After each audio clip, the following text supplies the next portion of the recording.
আসসালামু আলাইকুম। আজকে নামাজ পড়ে এলাম। তো একটা জিনিস মনে হলো যে আমি তোমাদের সাথে শেয়ার করি।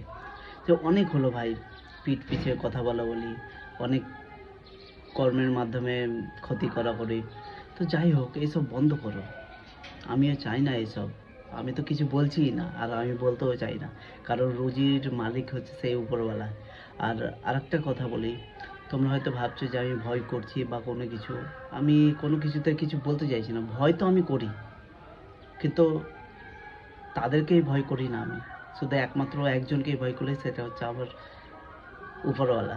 আমি উপরওয়ালাকে ছাড়া কাউকে ভয় করি না। আর আজ আছি কাল নেই, সেটা সবার ক্ষেত্রে, প্রত্যেক মানুষের ক্ষেত্রেই।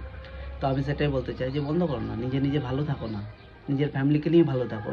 যতক্ষণ আমার কথা ভাবছো ততক্ষণ তোমার ফ্যামিলির কথা ভাবো, ছেলে মেয়ের কথা ভাবো, আরও এগিয়ে যাবে, ডেভেলপ করবে কী করে সেটা ভাবো। কেন শুধু শুধু আমার পেছনে পড়ে আছো? ভালো থাকো, সবাইকে ভালো রাখো, আমাকেও ভালো রাখো, নামাজ পড়ো, উপরবেলার এবাদত করো, দেখবে ভালো থাকবে তোমরাও। ঠিক আছে?